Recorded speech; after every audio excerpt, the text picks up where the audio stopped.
So coming up this weekend is going to be UFC 305 taking place in Australia, headlined by Dricus Plessis taking on Israel Adesanya, and I think that this is going to be a very exciting card with potential for a lot of finishes, but maybe even more excitingly, potential for a lot of knockouts. I think that there definitely is a lot of finishing potential on this card, and I think it's top to bottom. It's going to be a great one. I am very much looking forward to it. But I do want to highlight that this isn't the only MMA on this weekend or even this week, because the Contender Series is back, starting every Tuesday night in the US, every Wednesday during the day for us over here in New Zealand. The Contender Series is on for the next 10 weeks. I will be breaking that down on my channel and the We Want Picks channel, and also taking place on Friday night in the US and Saturday for us in New Zealand is going to be PFL. So there's PFL and UFC on this weekend, and the Contender Series. So there's a lot there, which will be, of course, all broken down on my channel and the We Want Picks channel, as well as the articles that I will be writing this weekend for WeWantPicks.com. The premium membership is $10 per month, and you get access to everything that I put up there, like articles due to non-UFC related events, you name it. I've probably written an article about it.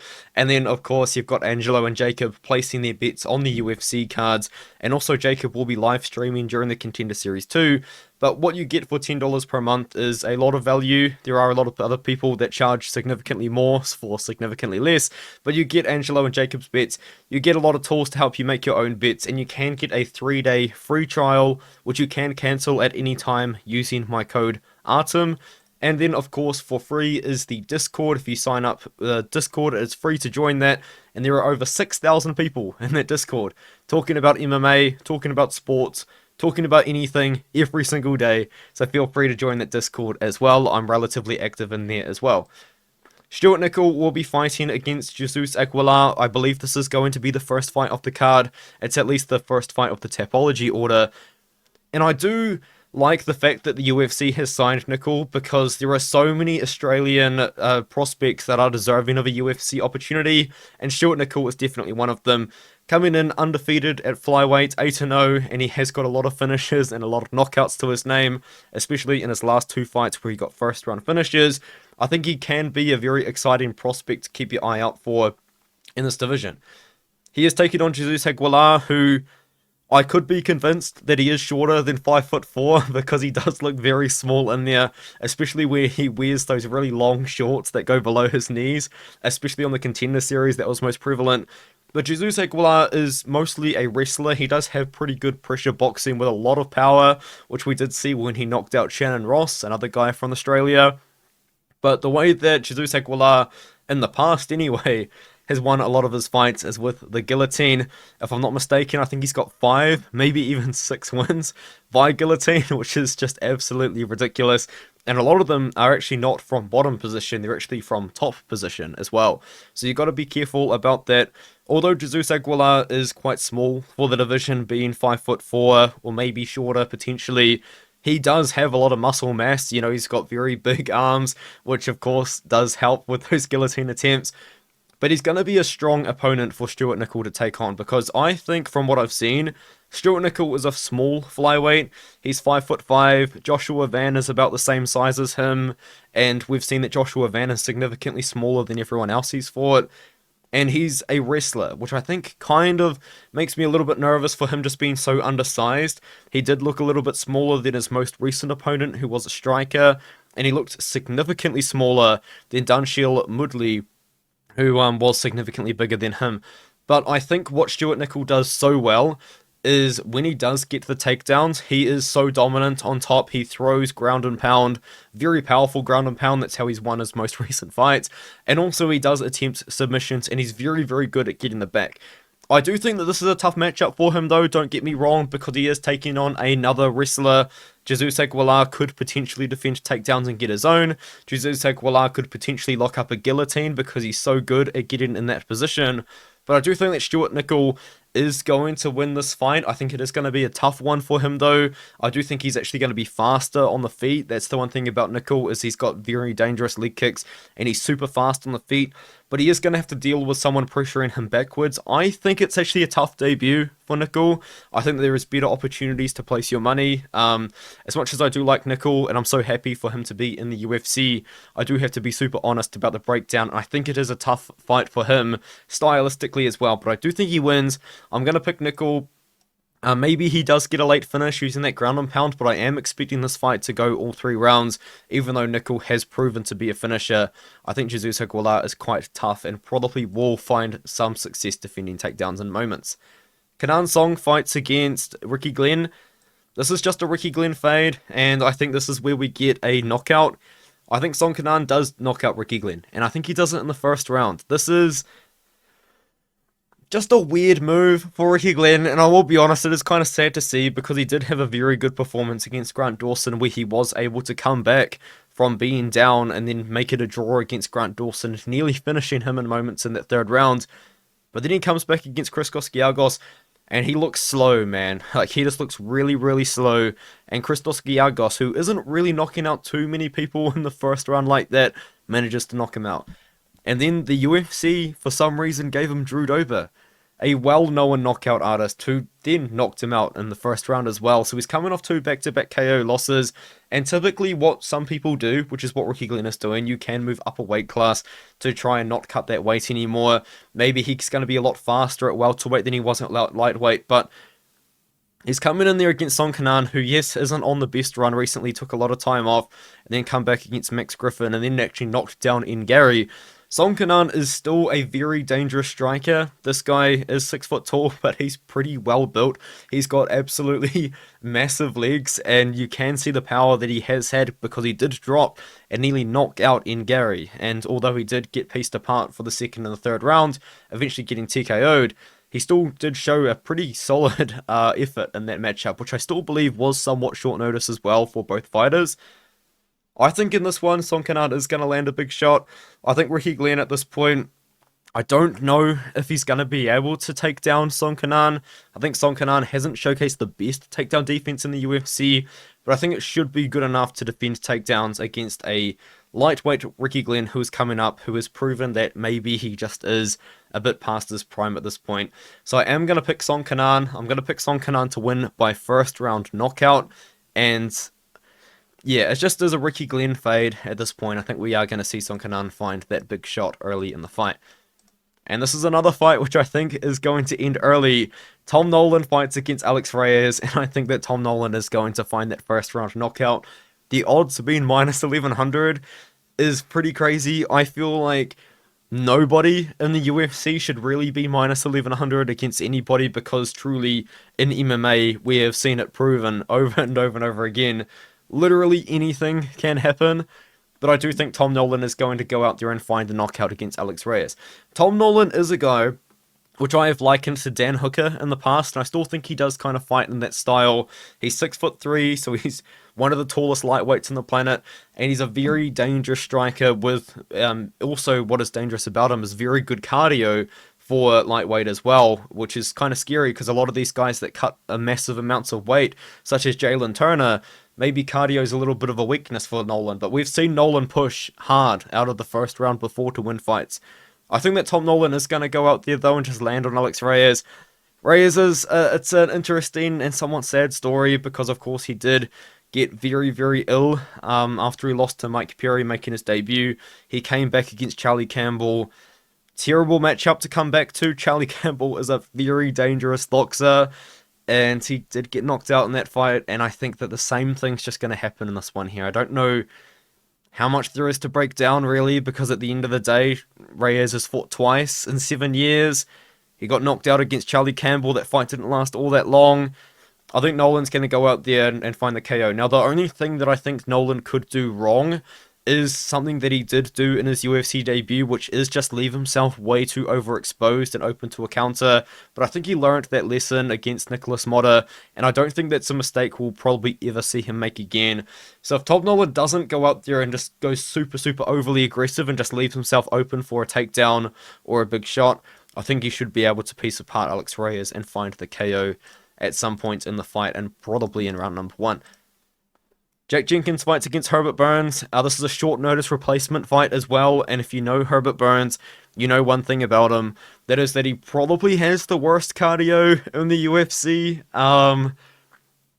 Yeah, I think I would give him that label. I mean, there definitely probably is other examples that I just can't think of at the top of my head right now, but Herbert Burns on short notice, I don't like it. Now, stylistically, you could argue that it's actually not that bad of a matchup for him, because when I do personally think of Jack Jenkins, I don't necessarily think of him as a grappler. I think of him as a striker, and he is very well renowned for his leg kicks. I do think it's kind of gotten to the point where people were going on a little bit too much about them, but that really is one of Jack Jenkins' biggest strengths, is those leg kicks. I thought he lost to Jamal Emmers, but we will forget about that. Against Don Shainis, pieced him apart with the leg kicks. The fight was actually a lot closer than it should have been against Shainis, but Freddie Linares dominated Freddie Linares, and that was kind of Benny P's. Shout out to Benny P MMA. I believe he's 5 subscribers away from 1,000, so subscribe to him. But that was Benny P's big claim to fame, was messaging Jack Jenkins and telling him, hey, Freddie Linares has been injured in the past over the eye. Maybe you want to target that, and that's what he did. And he dominated Freddie Linares in the grappling and was able to win. Had an interesting performance against Don Shainis. I do still believe it was a lot closer than it should have been. And then Jamal Emmers is always going to be tricky. But the way that Jack Jenkins does piece up his opponents is with those leg kicks. And against Herbert Burns is going to be looking for takedowns. He doesn't offer like really anything on the feet, in my honest opinion. So it's really just going to come down to, can Herbert Burns get the takedowns? And even if he does, he is going to gas out in like 2 minutes. I think the worst example of this is the Bill Algeo fight. Sorry. He did come back against Julio Arce, but, you know, like, the same thing's going to happen. I don't know. Like, I feel like Herbert Burns is very overhated. People just don't like him for some reason, but I think that at the end of the day, it's just a really bad matchup for him. And although I feel like I did ramble a lot in that breakdown, the end of the day is, I think that Jack Jenkins wins. Even if he doesn't just like knock out Herbert Burns, he's going to finish Herbert Burns in some way due to Burns probably gassing out. But it is worth noting though, Burns is a very, very dangerous grappler. He has proven that in his MMA career before. I think he even still proved that somewhat against Bill Algeo, which was an embarrassing performance nonetheless. And that's another thing as well that I just completely forgot to mention. Herbert Burns has been injured so many times. That is why Herbert Burns has never really been able to get going, is because he has had so many leg injuries, so many leg surgeries. I believe he even re-injured that leg against Bill Algeo, which is why he couldn't stand up, but it was also because he was exhausted. Jack Jenkins is just going to kick the legs. I think it's kind of as simple as that, to be honest. And with that being said, we can move on to Casey O'Neill versus Luana Santos. There are a lot of people very, very confident in Luana Santos coming into this fight. And although I can understand it, I don't share that same confidence, even though I am going to pick Luana Santos to win. I think a lot of people, including myself, maybe overrated Casey O'Neill, but when you do see a young up-and-coming prospect, someone that was literally the age of Luana Santos is now going out there and having these great performances, finishing Antonina Shevchenko on the ground, beating Lara Fritzen. I mean, these wins haven't aged well, but still finding these finishes, and at the time were decent wins, finishing Lara Fritzen, finishing Antonina Shevchenko on the ground, and then, although it was a split decision to Roxanne Modafferi, she still definitely beat Roxanne Modafferi in a fight which she landed, I believe, like 250 strikes or something. It was kind of ridiculous. She landed a lot of volume on the feet in that one. She did lose to Jennifer Maia, kind of got outclassed there, but Jennifer Maia is a very, very tricky fighter, and she is a tough opponent for kind of anyone. I think she's actually fighting for Invicta FC maybe this weekend, if not the next weekend. But yeah, Jennifer Maia is not in the UFC anymore, which is interesting. But the loss to Ariane Lipski kind of is a shame. Now, I understand that Lipski's been on a big run recently, but getting tapped out by Ariane Lipski in the way that she did is a little bit of a red flag for me, because I look at this matchup, honestly, it's a similar matchup. Now, Luana Santos has proven to be pretty dangerous on the feet. She got that KO against Juliana Miller in her debut. Now, yes, Juliana Miller probably is the worst striker in the UFC, but she still managed to knock her out. Not something that you do see all that often at women's flyweight, knockout on the feet. And then she does beat Stephanie Egger. She misses weight at 135 pounds, but it turns out that she was ill with some sort of illness that kind of makes you gain weight. So when you're trying to cut weight and you're sick with something that's making you gain weight, you're kind of just fighting a losing battle, and that's why she missed weight for that matchup. But she kind of made up for it by dominating Maria Agapova recently. Now, Agapova, we all know, has absolutely no grappling whatsoever, but she still managed to go out there and find the submission relatively easily. I think on the feet, Casey O'Neill, could be maybe able to make something happen, but Luana Santos has also proven to be able to make stuff happen too.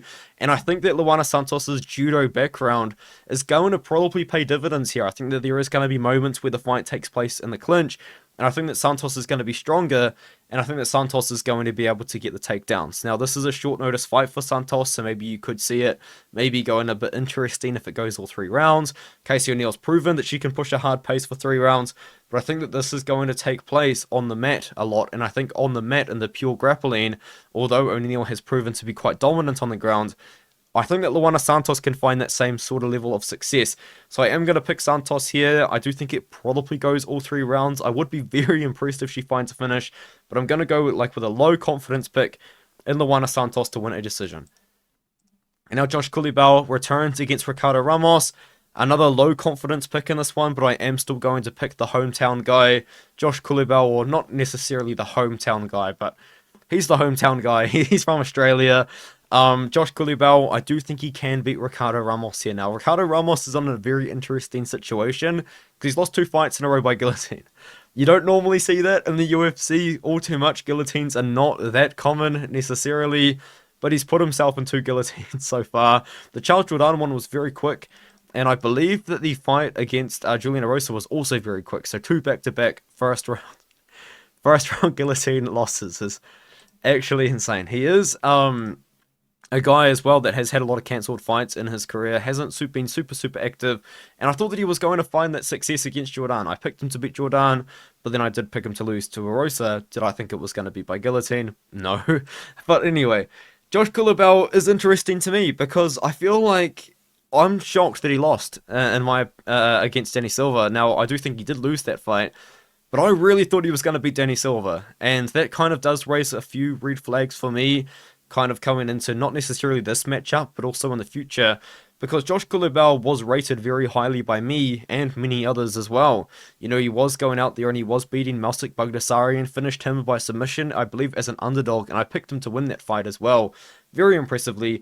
Beat pre-left hook merchant Sung Woo Choi as well, which is a very good win, was at the time. Not really aged well, but this was pre-left hook merchant Sung Woo Choi, so that's a good win.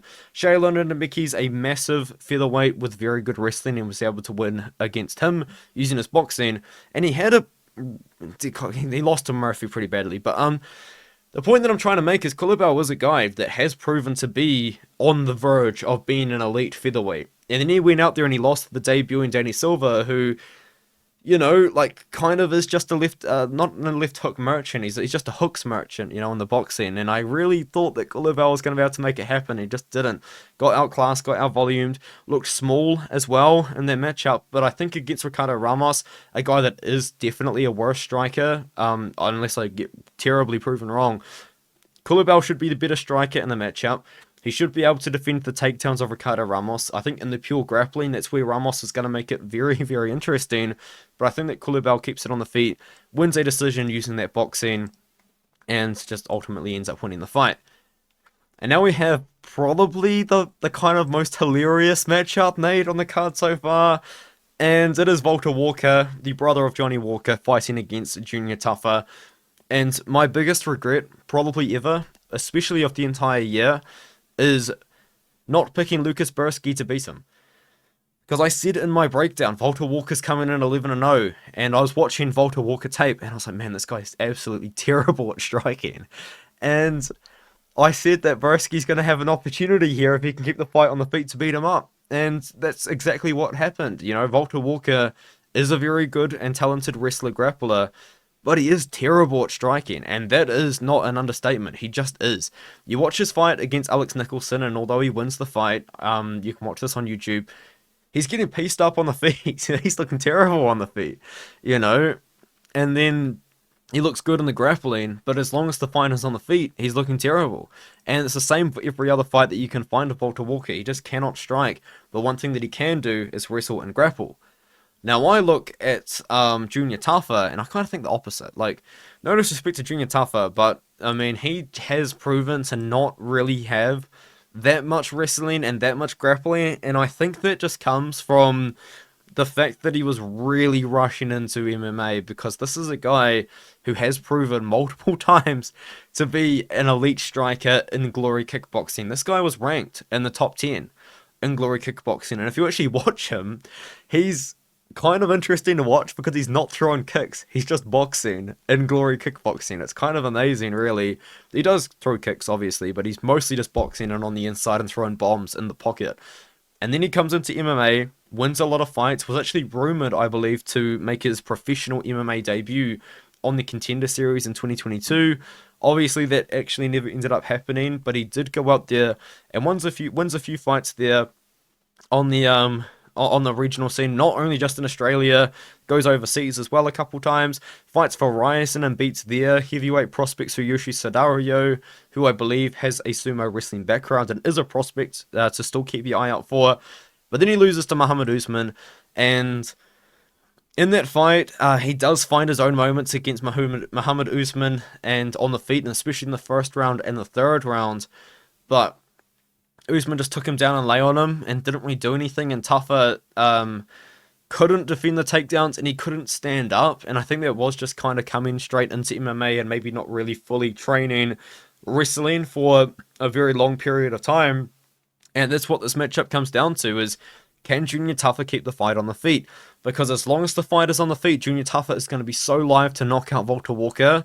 But if Valter Walker can take him down, which I think there's a very good chance he can, and probably somewhat easily, no disrespect to Tafa, but then Valter Walker's going to win.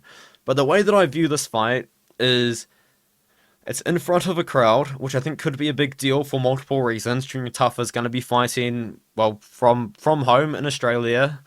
And then for Valter Walker, he's going to be in front of a crowd. So is he really going to be wanting to be shooting all of these takedowns in front of a crowd? You know, like, I know that like a lot of people be like, oh, of course he will. This is Valter Walker, mate. Like, watch his most recent fight. He's not going to be like that crazy man. But the thing is about Junior Tafa, though, he did get his legs absolutely destroyed against Marcos Rogério de Lima, which was kind of nuts to see, because I do think that Junior Tafa's striking at heavyweight is very good. But yeah, I do think Junior Tafa wins. That's actually the pick. I am going to pick Junior Tafa. I think he's going to close as an underdog. I think people will bet on Valter Walker just because of the stylistic matchup. I know most people are picking Tafa. It's close, man. I do think that the fact that he's fighting from home and the fact that I think as long as the fight is on the feet, if it's in the 15th minute with 30 seconds to go and Valter Walker's tired and Junior Tafa's tired and they both decide to swing, or Junior Tafa just decides to throw a combination, there's still going to be a chance he knocks him out. So every moment that the fight is on the feet, Tafa's going to be live for a KO, and I'm kind of willing to just pick based on that. I wouldn't really recommend betting this fight no matter what, because even if you play an under, there's a very good chance Valter Walker just grinds his way out to a decision like Usman did. But yeah, that's the pick.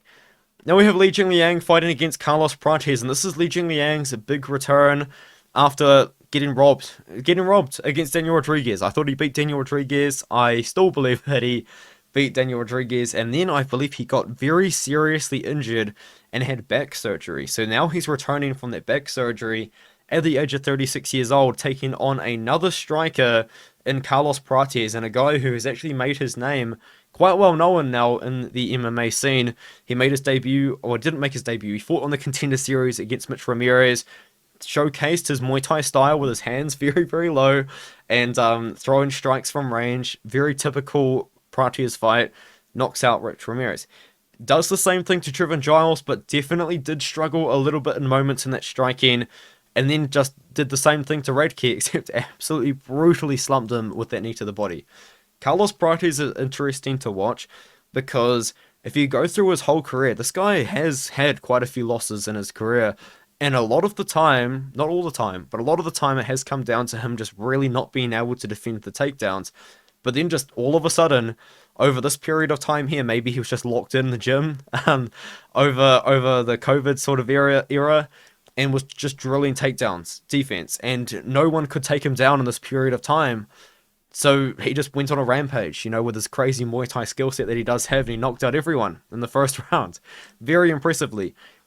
Muay Thai is tattooed on his chest. That is how he fights. He has his hands very, very low down to the ground, but when he does throw them, he uses his reach advantage, which he has had over, I believe, every opponent so far, to just throw straight shots from range. And he's got a lot of power. He's knocked people out with jabs. He's knocked people out with straight rights, like he just did, straight left, sorry, like he did against Trevin Giles. He's very, very fast. He's got very quick hips as well. Like he can just throw a head kick, like just like that, a body kick just like that. And I think he's going to be a lot faster than Jingliang, who is a less technical striker. And although Prates has been getting all these KOs, I would say probably does just possess the more power out of the two.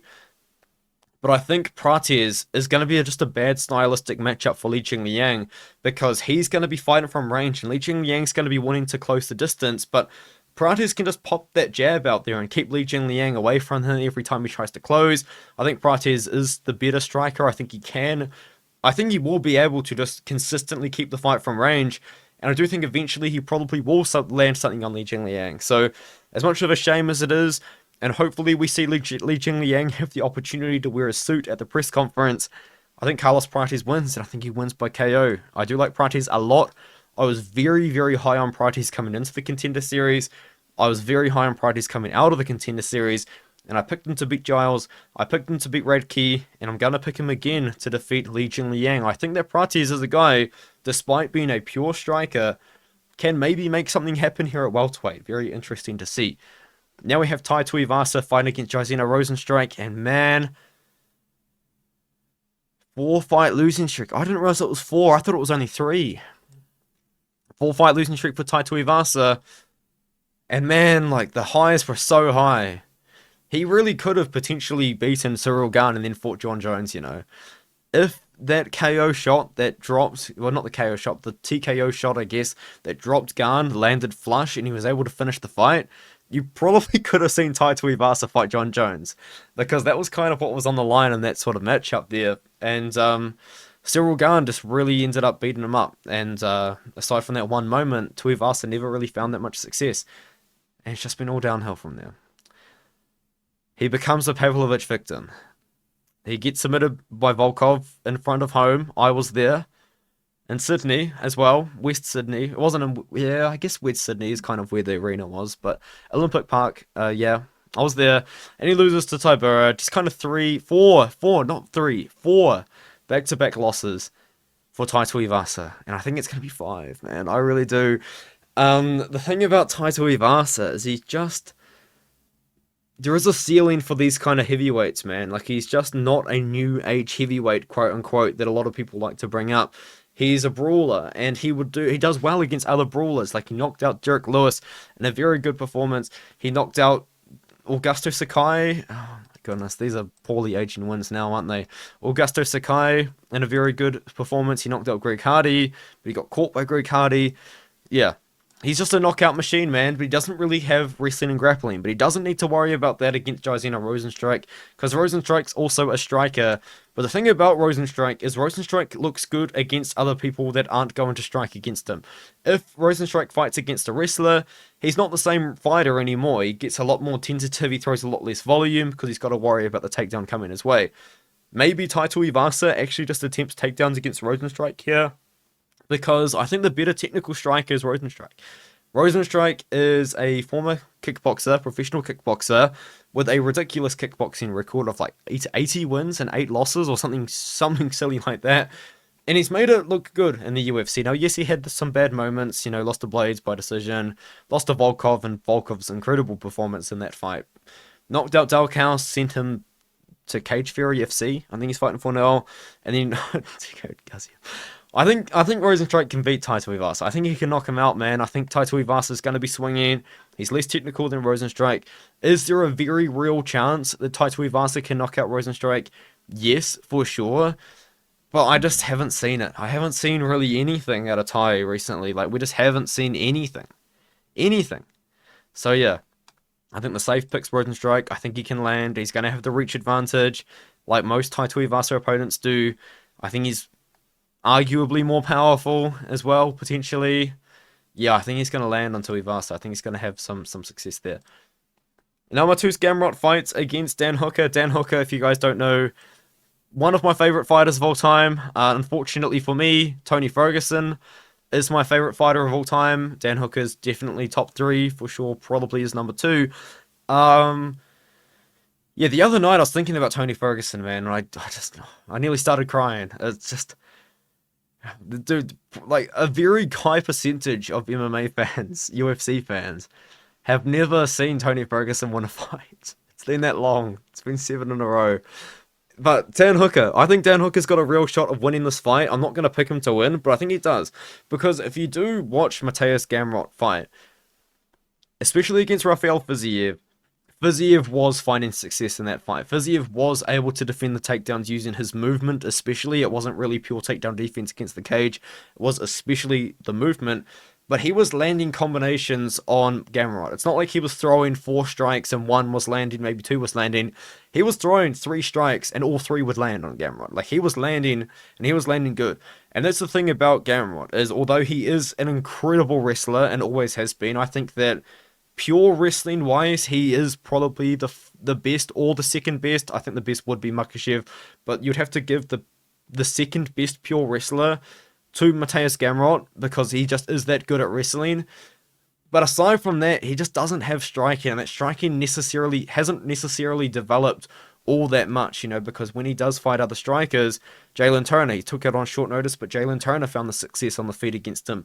Fiziev was finding success against him on the feet, and then he did just beat RDA using his wrestling. But in this matchup, if Dan Hooker can defend the takedowns, he can beat Gamrot. I think it's as simple as that. But Dan Hooker's really going to struggle to defend the takedowns of Mateusz Gamrot just because of the striking style that I think Dan Hooker has. Because the way that Fiziev was able to beat Gamrot, well, he didn't beat Gamrot, obviously, but the way he was able to find the success against Gamrot on the feet was because Fiziev is a pretty small lightweight. Gamrot looked so much bigger than Fiziev in that matchup, but because Fiziev was quite small, he's very fast, and his footwork is very good, and he's moving around. He's like kind of very, very quick on the feet, and he was just able to kind of circle away from Gamrot every time Gamrot tried to make attempts to take him down. Dan Hooker has a little bit more of kind of like a stationary striking style. Now, don't get me wrong, he does have very good movement, very good footwork, but he is a massive guy for lightweight, even though he did make 145 pounds. Not even that long ago, only 2 years ago now. He is a little bit more stationary. He is a massive lightweight, as I did say before, but he does kind of throw not really as much in combination. He kind of is more of a one at a time kind of guy. He does throw his strikes from range. He does it very, very well. Probably is one of the best at lightweight at doing that.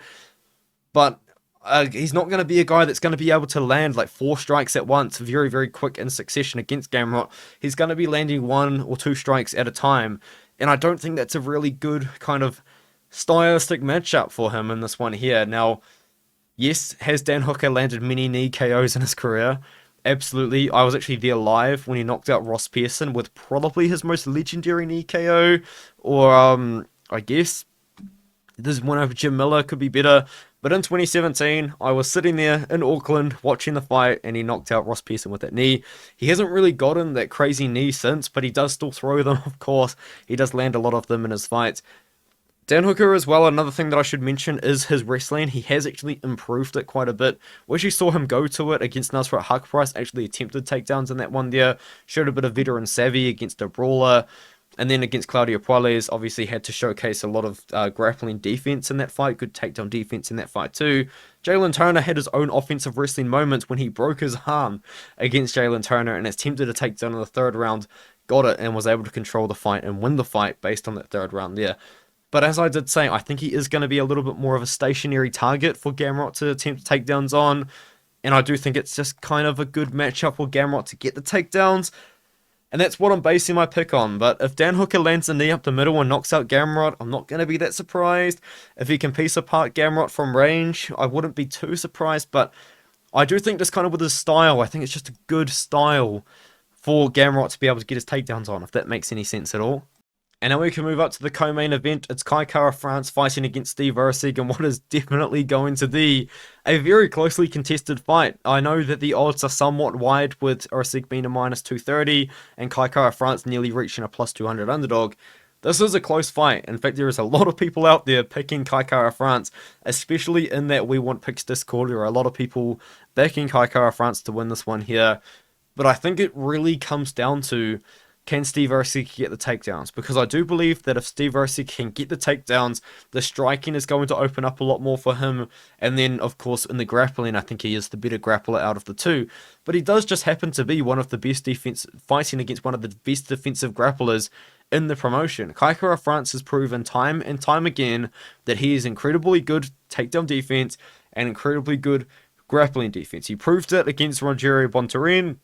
Was in terrible positions for the whole round, got up, knocked out Bontorin in the first round, and then he goes out there and he beat Askar Askarov by showcasing that takedown defense that I just mentioned earlier, that grappling defense as well, and was able to piece up Askar Askarov in the second and the third round to eventually win the fight. Now, I think he beat Amir Albazi. That was a bad decision. I think a lot of people believe it was a bad decision. But in that fight, although he did lose, he was backing up a lot. But even though he's landing like 2-1, I think he outlanded Amir Albazi so much. I don't understand how the judges didn't give him a fight. But Kai Kara-France against Amir Albazi still showcased that takedown defense. But Amir Albazi is absolutely massive for the weight class.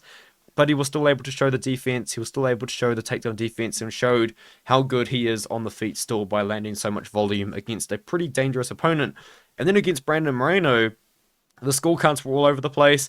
The fight obviously ended in the third round there with Moreno winning, but the scorecards I think had 2-0 Kai Kara-France, one of them had 2-0 Moreno, and I personally had a 1-1 scorecard with the momentum kind of swinging in the Kai Kara-France side, and he was starting to find the success against Moreno until unfortunately he did inevitably get finished. In this fight though, Steve Erceg I think is going to have to mix in the grappling with the striking. I think in a pure striking fight, Kai Kara-France would win because I think he is the faster striker out of the two, and I think he actually has more in the toolbox. Now, Steve Erceg has shown in the UFC so far that he can control the cage, he can control the center of the octagon, and that's what Kai Kara-France will probably let him do because of how Kai Kara-France moves. He's happy to walk around on the outside, and Steve Erceg can probably get quite a bit of control of the cage on the inside. But I think, where was I going? Kai Kara-France has more options. He's got better kicks. I think he's got better kickboxing. I think he's faster. I think he throws in combination a lot more. Erceg really is a lot more of a boxer. And yes, he is a crispy boxer. He does have good technique. Has shown good power, especially on short notice against David Wojciak. But I do think that Kai Kara-France is going to be able to land more volume in the fight, is kind of where I'm getting to. But I think what he's going to struggle with is not the fact that Steve Erceg is a good grappler. It's the fact that Steve Erceg can grapple and strike at the same time. And I think we're going to see Steve Erceg maybe not find the most amount of success on the feet, but I still think we're going to see Steve Erceg be able to land some pretty good strikes on the feet and then be able to use that striking to set up takedowns and then inevitably set up the grappling, which is an area where he is superior in this matchup. So that is where my pick kind of comes down to, is just the fact that I do believe that Steve Erceg can mix in the takedowns with the striking, and I think he will end up getting enough control and getting enough success on the feet, maybe landing some big shots, maybe attempting some submissions, and I do think he's going to be able to get it done over Kai Kara-France. But Kai Kara-France is never an easy guy for any grappler to get by because he typically is the better striker in a lot of the matchups, and as I said, is one of the better defensive grapplers in the promotion. He's shown it multiple times, but that is the pick. Steve Erceg to win by decision, but that is a close one. Let me know what you think of that one in the comments below. And now we can move on to Dricus du Plessis fighting against Israel Adesanya. And this is a fight which, once again, a lot of people are very split on. Seemingly more people on the du Plessis side online, but of course Adesanya still does have the Adesanya army, I'm going to call them, which is just his horde of fans that will defend him doing absolutely anything. And they've, of course, come out to play because it is Adesanya Fight Week. This is an intriguing matchup for many different reasons. I would say there is actually quite a lot of background to this fight, and it probably is a fight I wish we saw earlier. You know, they really rushed to make Adesanya fight 10 months ago at that card in Sydney, which I went to. And that's why we didn't get Du Plessis on that one. I think Du Plessis was injured, couldn't make the fight. Strickland stepped up and he won the fight. But when it comes down to this fight stylistically, I think there's a lot of interest there because maybe controversial take. I think Adesanya is the much superior striker, and I think if Adesanya can have 25 minutes on the feet, he's going to win this fight with the striking. I do think that Adesanya is a good enough striker to be able to just snipe Dricus du Plessis from range. Because if you do look at a lot of Adesanya's fights, that is, well, how he's won a lot of them is, of course, with the leg kicks, the straight shots from range, and a lot of his opponents in the past kind of really haven't been able to necessarily deal with that all too much. Now, of course, you do look at guys like Martin Vettori, who was able to find success with the wrestling. Robert Whittaker was able to find success with the wrestling, but guys like Jared Cannonier and Alex Pereira are, of course, going to welcome the striking on the feet.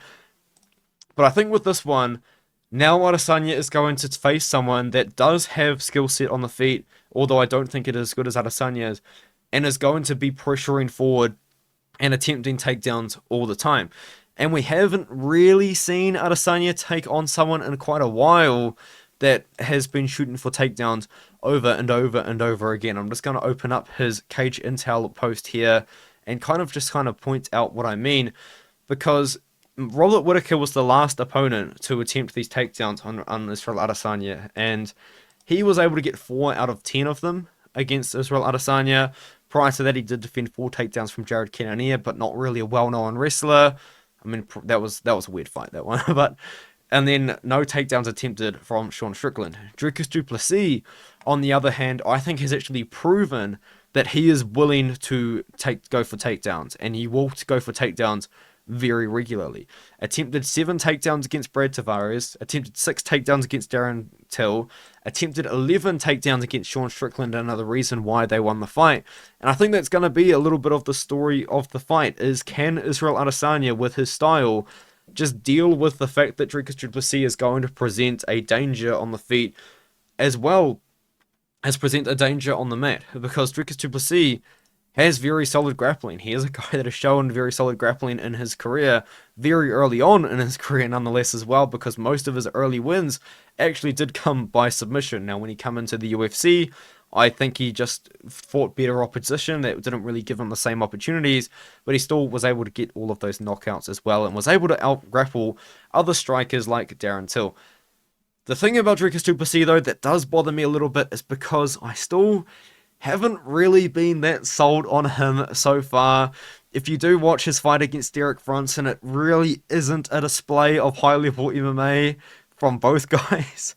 And then if you watch his fight against Robert Whittaker, that is where Dricus du Plessis kind of showed that he has like a lot to give. He hurts Whittaker in the first round, ends up knocking out Whittaker, and at the time it was just an unbelievable performance and something that was hard to believe. And then he fights Sean Strickland, and it's a split decision, it's a close one. But I think that Dricus du Plessis won that fight using his fight IQ. Sean Strickland refused to wrestle in that fight, and I think that's the reason why he lost. Because Dricus du Plessis and Sean Strickland, they were both landing good shots. Sean Strickland was kind of doing what I guess Israel Adesanya could potentially do in the fight, and was landing from range, was landing a lot of volume from range, but wasn't really doing that much damage. And Dricus du Plessis was landing less. I was going to double check. Yes, he did. He landed less strikes, but what he was doing was landing with a little bit more damage. And what would happen was there would be about a minute left in every single round, and what could steal the round in a lot of judges' eyes is a takedown. And Dricus du Plessis would go for that takedown, and he'd get it. And I genuinely believe for that reason, that control at the end of the rounds was actually what ended up stealing Dricus du Plessis that entire fight. He could do that to Israel Adesanya here, because Israel Adesanya isn't really a dangerous striker. Now, Adesanya's fans are going to go absolutely crazy right now, but aside from knocking out Alex Pereira in what was a moment that Adesanya himself has admitted is him closing his eyes and throwing a big strike, that was the last KO he had actually ever got, aside from the win over Paulo Costa in 2020. So he hadn't got a knockout win in 3 years, and then before that, he did knock out Robert Whittaker in one of the better performances, championship challenger performances of all time. He still is a guy that has found a lot of decision wins in the UFC. But now he's coming into this fight against Dricus du Plessis, who has proven to be a very tough guy. And I think that it is going to be Adesanya probably winning a decision if he is to win the fight. Adesanya, as I did say at the start, is the better striker. I do strongly believe that, and I think that Adesanya is actually going to be able to find a lot of success in this fight, fighting from range against Dricus du Plessis, if Dricus du Plessis allows him to, because I think that Adesanya's style is kind of perfect on the feet to beat someone like Dricus du Plessis, because he's got the range advantage, he's taller, he's got the longer reach. His whole style kind of just revolves with being a pretty low volume striker, throwing the leg kicks, being more technical, landing good shots, and then just kind of standing there and observing the work that he does. Doesn't really engage too much in the pocket, and when he does engage in the pocket, that's kind of where he doesn't have the most success. Like Sean Strickland was able to march him down and give Adesanya a lot of problems on the feet in those moments. Jared Cannonier, although Adesanya won that fight incredibly convincingly and very boringly, I think like half the stadium left during the 4th round.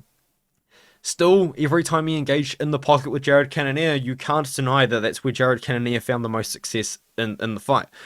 And then also Robert Whittaker has found success closing the distance against Adesanya on the feet. But these are all, in my opinion, better strikers than Dricus du Plessis. And yes, I would still say that I think that Robert Whittaker is a more technical striker than Dricus du Plessis, despite Dricus du Plessis' K1 professional kickboxing background. But I think what is going to be the difference maker in this matchup is the pressure and the willingness to wrestle. Israel Adesanya, despite winning, I believe, 50-45 on all the scorecards against Marvin Vettori, that wasn't his best performance against Vettori, you know, although he did really dictate the pace for the whole fight. Vettori still managed to find some success with the pressure and some success with the takedowns. Some people, in fact a lot of people, believe he lost to Robert Whittaker, and what did Robert Whittaker do? He attempted takedowns, 10 of them, as I just stated before, and was able to get quite a few of them, 4 of them, and was able to pressure, was able to land some strikes, not as much as Adesanya did, but he did still find success with the takedowns. Now he fights against Dricus du Plessis, who I don't think is as technical as a striker as Robert Whittaker. I will say that again, even though I know he did beat Robert Whittaker on the feet. He's more dangerous. He's got more power. And I think also he's going to be just more willing to close the distance and crash the distance against Adesanya and attempt the takedowns. And that's how Strickland beat him. The way that Sean Strickland beat Adesanya was pressuring Adesanya. Adesanya likes being able to control the fight. He likes being able to just kind of throw his leg kicks and his jabs and his straight shots and then observe the work, you know, be a low volume striker. Strickland didn't let him do that. Strickland cut him off, you know. I guess the terminology would be he just cut him off, you know. He didn't give Adesanya room to work. He didn't give Adesanya room to breathe. And Adesanya just couldn't deal with the pressure that Sean Strickland was putting on him. I think Dricus du Plessis is going to do that same game plan, except he's going to have more power on the feet. Now, and I also think he's going to be attempting takedowns, because Strickland just doesn't attempt takedowns. It's so frustrating, because I think he'd be so much of a better fighter if he attempted takedowns. I think Dricus du Plessis is going to pressure against Adesanya. I think that he's going to be the worst striker in the matchup. But I don't know if it's going to matter that much, because if Dricus du Plessis can go out there and attempt 10 takedowns against Adesanya, he might get 4 of them like Whittaker did. And I think he can land that ground and pound like he has in the past. One thing that I could see Dricus du Plessis making a big mistake is maybe getting a takedown early in the fight and blowing his load like he did against Darren Till. But I don't know if he's going to make that same mistake, and I don't think that Adesanya's going to get himself be put in that same position. Another thing I guess you could say is that Adesanya has gotten a lot bigger, but I don't know how much of an advantage that potentially could be. Now, yes, it's going to give him more power, but it could sap the cardio. And one thing that I think this may be the case in Perth, but it definitely has been the case in other Australian cards. When you weigh in at the US, you get like 24 hours until the card starts, whereas in Australia, that's not the case, because they actually cater to the US audience and have the cards take place in the morning. So you weigh in, and then you fight like 6 hours less. You actually have 6 hours less hydration time. So putting on all of that weight may not help Adesanya necessarily, and it may drain the cardio, because Dricus du Plessis has proven now that he's got good cardio, especially after that no surgery that he's had. And also, another thing that I would say is that Dricus du Plessis will probably be the one getting cheered in the fight. Now, Sean Strickland's a very polarizing character, He was the one getting cheered in the fight. I was in the arena, I can attest to this. Adesanya was booed at the press conference, and he was booed in the arena. I don't know why, but people in Australia just don't like Israel Adesanya, and well, of course I know why. There's a million reasons why, but people don't like Adesanya anymore. People don't cheer for Adesanya anymore. I think Dricus du Plessis could be the one getting more cheers out of the two, and I think that might also have affected the performance of Adesanya, because Adesanya seems to be a guy that needs that kind of support. He needs people telling him, he needs people cheering for him. I don't know. I think that we actually might not see him be the most cheered fighter out of the two in this matchup. But yeah, the pick is Dricus du Plessis. If I didn't state that earlier, I think it's going to be a scrappy decision. I think it's going to be close. I think it's going to be rough. It could be split. But I think that Dricus du Plessis, with the pressure, is going to be able to just kind of close off Adesanya and just not give him the space to work that he needs, like Sean Strickland did. I think that the game plan to beat Adesanya is clear as day. Sean Strickland's written the blueprint. Robert Whittaker wrote the blueprint, actually, but the blueprint's there now, and I think that Dricus du Plessis has the ability to pull off that exact same game plan of just closing the distance, but instead of just closing the distance, getting takedowns attempted as well, and I think that's going to be a big factor in this matchup, and I think du Plessis wins a decision. That's why I'm going to go with him in this matchup. A lot of people picking Adesanya KO, probably because the Gyno's back. The Gyno is back, but I don't know. I'd be surprised if Adesanya knocks out Dricus du Plessis. But that's the pick. Let me know what you think in the comments below, and I'll see you guys in the next one.